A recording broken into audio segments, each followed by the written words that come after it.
It's somewhat ironic that Genshin Impact would influence other games. After all, the project took some inspiration from The Legend of Zelda Breath of the Wild, one of this generation's most influential open-world games. The key part is some. For all of its seemingly derivative elements, Genshin Impact has quickly established itself as a premier open-world action RPG with high production values, an intriguing story even if its dialogue can get long-winded, and easily approachable combat layered with deep mechanics and memorable characters. Pretenders to the throne are thus not surprising. After all, while gacha games have infiltrated several genres, from Arknights with its tower defense to Grand Blue Fantasy and Fate Grand Order with their turn-based battles, very few games have had the budget or ambition to build an open-world action RPG. Bandai Namco's Blue Protocol is still in the works. Wuthering Heights, by the team that made Punishing Grey Raven, is progressing steadily.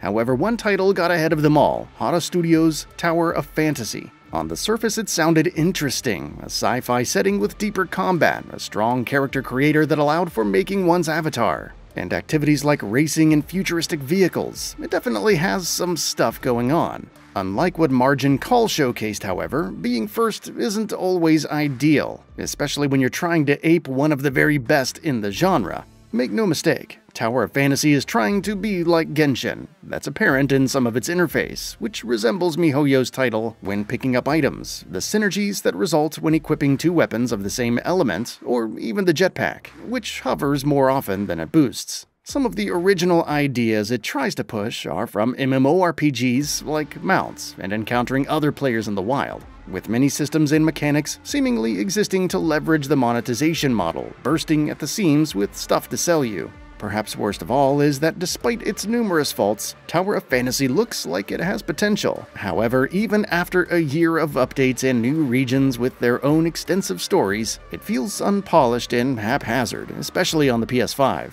It's hard to remember a title, free-to-play or otherwise, which frustrated me this much to the extent of mentally checking out to progress forward.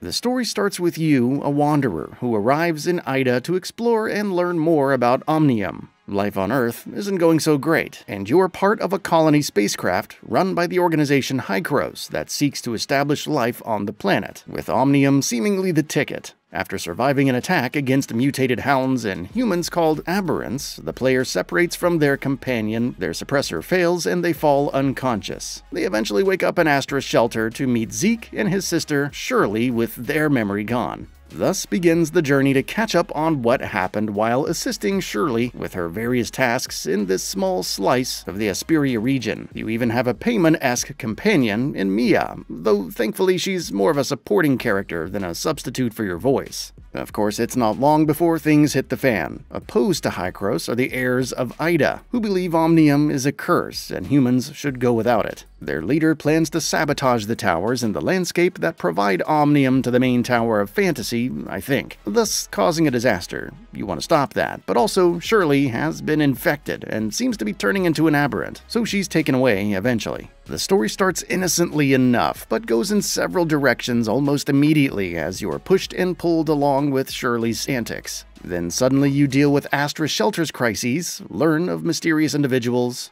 witness sibling drama between Shirley and Zeke, and explore strange ruins. It's a lot of back and forth that doesn't incentivize you to explore the world as much as learn about the various systems on hand. Which is fine, but I would have appreciated doing that at my own pace. Even if no Paimon is doing all the talking for me, it still feels like my character is just a participant in the story rather than the focal point of it. Another issue is that after you discover the crazy-looking hub for Hykros, the game suddenly catches you up on the rest of the story. Shirley becomes Nemesis or something, though her new look was spoiled plenty beforehand, and the heirs of Ida are thwarted. It's essentially a long highlight reel of cutscenes at 8 times the speed.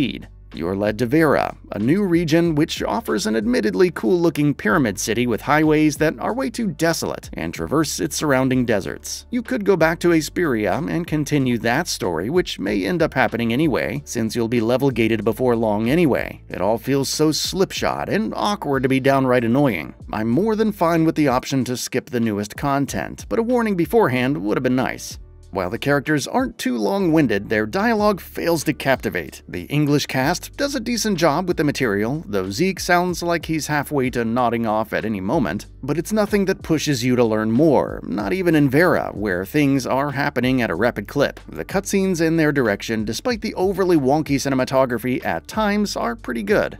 Even if one is seemingly ripped off a scene from Avengers: Age of Ultron, you'll know when you see it. The art direction and music are also decent, though the former can be inconsistent. When first exploring Asperia, everything looks enticing from a distance, but is overtly shoddy and low detail up close. There's also excessive pop-in for objects just a few feet in front of you and frame drops. Some stuttering also occurred because the game may have been downloading content in the background, as indicated by a small blue line at the bottom of the screen during gameplay. Why doesn't it do this before I start the game? Why is it just there, causing burn-in? Your guess is as good as mine. At least Vera, particularly the city of Mioria, looks good, with the sci-fi aesthetic coming to life with its gorgeous skylines and neon-lit highways. When it comes to combat, Tower of Fantasy at least tries to do more than Genshin. You can equip 3 different weapons, from dual blades and firearms to staves and spears, each with different combos, charged attacks, plunging attacks, and special abilities. They also build up charge over time to unleash powerful attacks when switching, and each has advantages and disadvantages against enemies of other elements. While there doesn't seem to be animation canceling at times, and the auto-aim with some abilities and ranged attacks is iffy, hits felt responsive, and the animations were on point. Enemies don't feel all that threatening as you keep upgrading weapons, despite the game claiming your attack score, gear score, and whatnot is not up to snuff. But they at least have some variety.